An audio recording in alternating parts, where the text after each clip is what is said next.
వేదిక పైన మార్గదర్శి మన్సూర్ గారు, బంగారు కుటుంబం మహేశ్వరి గారు, అదే మరి పెన్షన్దారులు కూడా వెంకటనారాయణ గారు, దేవర్ల చైతన్య గారు, వెంకట సుబ్బారెడ్డి గారు, నారాయణమ్మ గారు, జిల్లా కలెక్టర్ గారు, ఈరోజు నేను ఇక్కడికి వచ్చినప్పుడు అఖండ స్వాగతం పలికిన సోదరి సోదరమణులందరికీ మరొక్కసారి నా నమస్కారాలు, అభినందనలు, శుభాభినందనలు. మీరు మొన్న జరిగిన ఎన్నికల్లో అన్ని ప్రాంతాల్లో కూడా మేము ఒక హామీ ఇచ్చాం. ఆ రోజు నేను కానీ అదే మాదిరిగా జనసేన అధినేత పవన్ కళ్యాణ్ గారు కానీ బీజేపీ నరేంద్ర మోడీ గారి నాయకత్వంలో బీజేపీ కానీ అందరం కలిసి రాష్ట్ర భవిష్యత్తు కోసం, మళ్ళీ రాష్ట్రాన్ని పునర్నిర్మాణం చేయడం కోసం, పూర్వ వైభవం తేవడం కోసం కూటమిగా ఏర్పడ్డాం. ఆ రోజు నేను ఒకే మాట చెప్పాను, ఎన్ని సంవత్సరాలు నాకు పరిపాలన అనుభవం ఉంది, కానీ రాబోయే రోజుల్లో సమిక్షేమం కోసం సూపర్ 6 తీసుకొస్తాం, సమిక్షేమానికి పెద్దపీట వేస్తాం, అదేవిధంగా అభివృద్ధి కార్యక్రమాలు చేస్తాం. అంతేకాకుండా సుపరిపాలన ద్వారా సమర్థవంతమైన పాలన ఇచ్చి రాష్ట్రాన్ని పునర్నిర్మాణం చేసే బాధ్యత మేము తీసుకుంటామని ఆ రోజు హామీ ఇచ్చాం. మీరు నమ్మారు. నమ్మడం మామూలుగా నమ్మడం కాదు. 94% ఓట్లేసి మొత్తం 94% ఎవరిని పెట్టినా అభ్యర్థులు గెలిపించి 57% ఓట్ల సంఖ్యతో అఖండ మెజారిటీ ఇచ్చిన ఘనత మొట్టమొదటిసారిగా ఆంధ్రప్రదేశ్ రాష్ట్రానికి దక్కింది. నాకు అనునిత్యం జ్ఞాపకం ఉంటుంది. నిద్రలేసినప్పటి నుంచి కూడా నేను మిమ్మల్ని గురించి ఆలోచిస్తూ ఉంటాను. నా ఆలోచన అంతా ఒకటే, ఏ ఒక్క వ్యక్తికి, ఏ ఒక్క కుటుంబానికి ఇబ్బంది లేకుండా మీ జీవితాల్లో ఏ విధంగా వెలుగు తేగలుగుతామో ఆలోచిస్తున్నాను. సంక్షేమ కార్యక్రమాలు అవసరం. అభివృద్ధి చేస్తేనే సంక్షేమ కార్యక్రమాలకు డబ్బులు వస్తాయి. సుపరిపాలన చేస్తేనే మనకు వచ్చే ఆదాయం పెరుగుతుంది. అదే మరిగా సంక్షేమంగా కూడా సుజావుగా ఇచ్చే అవకాశం ఉంటుంది. నేను అందుకే మొదటి తారీఖున ప్రతి నెల పేదల సేవలో కార్యక్రమం పెట్టాను. నేను కూడా బటన్ నొక్కచ్చు, ఇంట్లో కూర్చోవచ్చు, పరదాలు కట్టుకొని రావచ్చు. కానీ నేను ఒకటే ఆలోచించాను, ప్రజా సేవలో ప్రజా మనిషిగా ఉండాలనే ఉద్దేశంతో మీ ముందుకు వస్తున్నా, మీ ఇంటికి వస్తున్నా, మీ ఇంట్లోనే మీకు పింఛన్లు ఇస్తున్నా. అది మునుపటి పరిపాలనకు ఇప్పుడు పరిపాలనకు వ్యత్యాసం. ఆ రోజు ఆకాశంలో వస్తే కిందన చెట్లు నరికేసేవారు. అంటే విధ్వంసం ఏ విధంగా జరిగిందో మీరు చూశారు. ఈరోజు రాయలసీమలో మన అవి కూడా వస్తాను. అయితే ఈరోజు ఒక్క విషయం మీరు గుర్తుపెట్టుకోవాల్సింది, నిన్నటి వరకు తుఫాన్ మామూలు కాదు. ఆ తుఫాను మనం చూస్తే అందరం కూడా భయపడిపోయే పరిస్థితి వచ్చింది. ఎంత నష్టం జరుగుతుందో తెలియదు. మళ్ళీ కాకినాడ దగ్గర క్రాస్ అవుతుందంటే నాకు 96, 97 జ్ఞాపకం వచ్చాయి. అంత పెద్ద పెను తుఫాన్ వచ్చినప్పుడు టెక్నాలజీని కూడా చాలా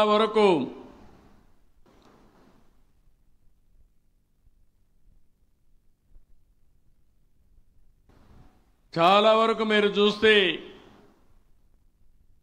నేను 17 నెలలుగా కొన్ని కార్యక్రమాలకు శ్రీకారం చుట్టాను. ఇంకా త్వరితగతిన పనులు చేయాలంటే ఏం చేయాలని ఆలోచించి టెక్నాలజీని గవర్నమెంట్ యంత్రాంగానికి అనుసంధానం చేశాను. ఈరోజు మీరు చూస్తున్నారు, ఒకప్పుడు ఆనాటి పాలకులు చెప్పారు పెన్షన్లు ఇవ్వడానికి 2,55,000 మంది 2,62,000 మందిని వాలంటీర్లు పెట్టామని ఒక పెన్షన్ ఇవ్వడానికి. అదే యంత్రాంగం ఈరోజు మీరు చూస్తే నిద్ర లేస్తే మీ ఇంటికి నేరుగా పింఛన్లు వస్తున్నాయా లేదా అని మిమ్మల్ని అడుగుతున్నా. ముందు కంటే మెరుగ్గా వస్తున్నాయా లేదా అని మిమ్మల్ని అడుగుతున్నా. మెరుగ్గా వస్తున్నాయంటే గట్టిగా చప్పట్లు కూడా చెప్పండి వస్తున్నాయని.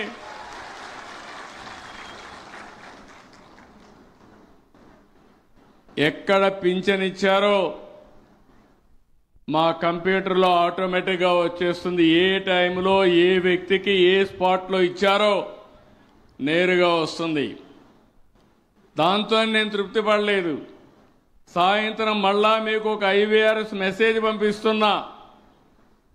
ఆ మెసేజ్ ప్రకారం వచ్చిన అధికారి సక్రమంగా ఇచ్చాడా లేకుంటే మిమ్మల్ని తక్కువగా చూశాడా చులకనగా చూశాడా అది కూడా తెప్పించుకుంటున్నా.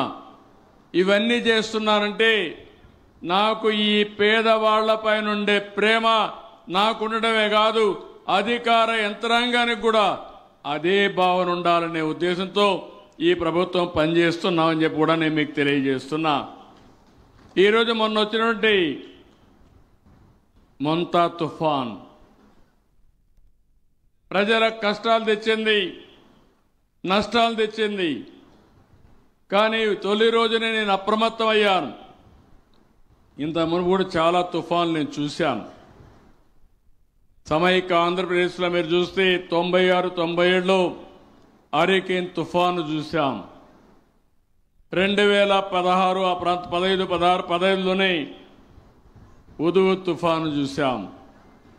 తర్వాత తిత్లీ తుఫాను చూశాం. అనేక వరదలు చూశాం, అనేక కరువులు కూడా చూశాం. నేను వస్తానే ఒక 5 పాయింట్ ఫార్ములా పెట్టాను. ముందుగానే అప్రమత్తం చేయడం, ప్రిపేర్ కావడం, ఎక్కడికక్కడ మానిటరింగ్ మెకానిజం ఎస్టాబ్లిష్ చేశాను. ఎక్కడ ఏం జరుగుతుందో ఎప్పటికప్పుడు అప్రమత్తం చేయడానికి అలర్ట్స్ మెకానిజం పెట్టాను. ఇంకో పక్క ఒక్క మనిషి చనిపోకూడదు, అందరినీ కాపాడాలి, ముందు జాగ్రత్తలు తీసుకున్నాం. అదే మాదిరిగా రీహాబిలిటేషన్ ఎక్కడన్నా జరిగితే తొందరగా ఒక రోడ్డు బ్లాక్ అయితే చెట్లు వర్షం పడతా ఉంటే చెట్లు కూడా వారగా పెట్టి మీకు ప్రయాణ సౌకర్యం కల్పించాం. కరెంట్ ఆగిపోతే ఎంత తొందరగా తిరిగి కరెంట్ ఇవ్వగలుగుతామో ఇచ్చే పరిస్థితికి వచ్చాం. ఇవన్నీ చేసిన తర్వాత ఈరోజు మళ్ళా మీరు ఒకసారి ఆలోచిస్తే నష్టపోయిన రైతాంగానికి, నష్టపోయిన ప్రతి ఒక్కరికి మళ్ళీ న్యాయం చేయడం కోసం 5 రోజుల్లో ఏ విధంగా ఆర్థిక సహాయం చేయాలి, కడాన పంటల్లో పంట పొలాల్లో నీళ్లుంటే ఆ నీళ్లు కూడా తీసేయడానికి ప్రత్యేకమైన శ్రద్ధ పెట్టి ఎక్కడ పంట కుళ్ళిపోకుండా అన్ని జాగ్రత్తలు తీసుకున్నాం. ఇది ఈరోజు ఒక బాధ్యతతో చేసిన పని. దీనివల్ల మీరు చూస్తే చాలా పగడ్బందీగా ముందుకు పోయాం. కాబట్టి 5,200 కోట్ల రూపాయల ఆస్తి నష్టం జరిగింది. 2 మాత్రం ప్రాణాలు పోగొట్టుకునే పరిస్థితికి వచ్చారు.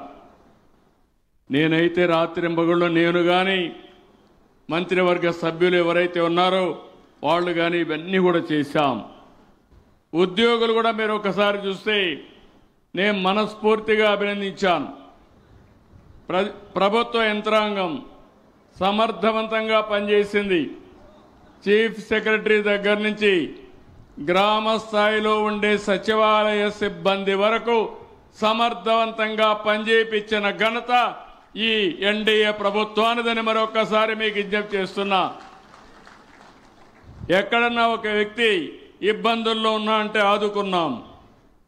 ఇంకొక పక్క ఎక్కడైనా ఈ విపత్తు వస్తుందంటే ముందు జాగ్రత్తగా అతనికి చెప్పి అవసరమైతే బలవంతంగా సురక్షిత ప్రాంతాలకు తీసుకెళ్లామని చెప్పి కూడా నేను మీకు తెలియజేస్తున్నా.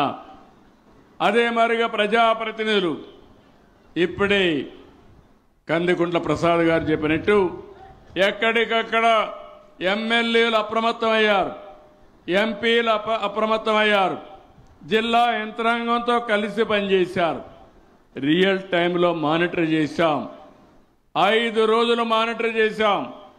ఈ 5 రోజుల వల్ల ఎక్కడా ఎలాంటి ఇబ్బంది లేకుండా దీని మీద గట్టెక్కగలిగామని చెప్పి నేను మీకు తెలియజేస్తున్నా. నేను ఆ రోజు ఒకసారి మీ అందరికీ చెప్పాను. ఇప్పుడు ఇక్కడ చూస్తే అందరి దగ్గర సెల్ ఫోన్లు ఉన్నాయా? సెల్ ఫోన్లు ఉన్నాయని వాళ్ళు చేలిపైకెత్తండి, చూపించండి మీ సెల్ ఫోన్లు.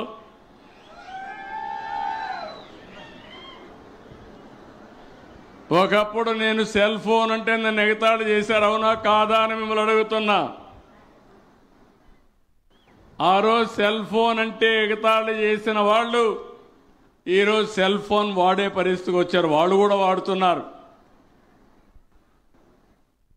ఆ రోజే నేను చెప్పాను, 30 ఏళ్లకు మునుపు చెప్పాను, రాబోయేది ఐటీ విప్లవం.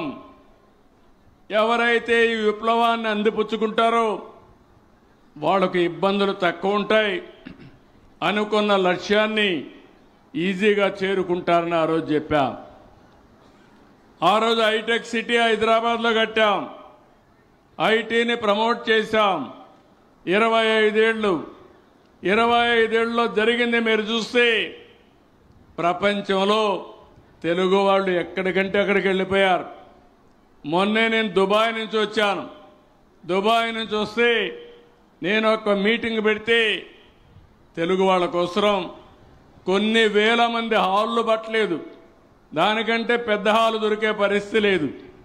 అంటే ఈరోజు ప్రపంచంలో తెలుగు వాళ్ళు లేని గడ్డ దేశం లేదంటే అది తెలుగుదేశం పార్టీ చూపించిన చొరవ. 25 ఏళ్లకు మునుపు ఒకప్పుడు అందరూ కూడా మన వాళ్ళు కూలీల కోసం, కూలి పనుల కోసం వెళ్ళేవారు. ఇప్పుడు కూలి పనుల కోసం కాదు, ఆ దేశంలో ఐటీ విప్లవంతో పనిచేసి ఆ దేశంలో ఉండే వాళ్ళకంటే ఎక్కువ ఆదాయం సంపాదించే వాళ్ళు ఈ తెలుగు జాతి అని చెప్పి కూడా నేను మీకు తెలియజేస్తున్నా. ఇప్పుడు నేను ఆలోచించాను, మరో విప్లవానికి నాంది పలుకుతున్నా. ఆ విప్లవమే మీరు చూస్తే మొన్నే గూగుల్ విశాఖపట్నానికి వచ్చింది. ఆర్టిఫిషియల్ ఇంటెలిజెన్స్తో డేటా సెంటర్ పెట్టి దగ్గర ఒకేసారి $15 బిలియన్ అంటే $1,40,000 నుంచి $1,50,000 కోట్ల విశాఖపట్నంలో పెట్టుబడి పెడుతున్నారంటే అది ఈరోజు ఎన్డీఏ ప్రభుత్వం పైన నమ్మకం, విశ్వాసం. ఒకప్పుడు ఇక్కడ కియా మోటార్స్, మీకు అందరికీ ఐడియా ఉంటుంది. నేను కియా మోటార్ తేవాలంటే నా దగ్గరికి వస్తే మీ మీద నమ్మకం ఉంది, మీ జిల్లాలో నీళ్లు ఎక్కడున్నాయని అడిగారు. ఈ అనంతపూర్ ఇప్పుడు హిందూపూర్ జిల్లాలోనే ఈ పరిశ్రమ వస్తుంది. ఆ రోజు నేను ఒకే మాట చెప్పాను, నేను నీళ్లు తెస్తాను, నీళ్లు తెచ్చిన తర్వాత మీరు పెట్టమంటే ఒక యుద్ధ ప్రాతిపదిక మీద గొల్లపల్లి రిజర్వాయర్ కట్టి అందరి నీవా పూర్తి చేసి కియా మోటార్ తీసుకొచ్చి కరువు సీమలో కియా మోటార్లు తయారు చేసి ప్రపంచానికి నడిపించిన ఘనత ఆ రోజు తెలుగుదేశం ప్రభుత్వాన్ని. దానివల్ల అనేక రకాలుగా అభివృద్ధి అయ్యే పరిస్థితి వస్తుంది. ఈరోజు నేను ఒకే విషయం మిమ్మల్ని అందరినీ కోరుతున్నాను. ఈరోజు టెక్నాలజీ ద్వారా మీకు అన్ని సర్వీసులు ఇస్తున్నాం. ఈ విషయం మీరు గుర్తుపెట్టుకోవాల్సిన అవసరం ఉంది.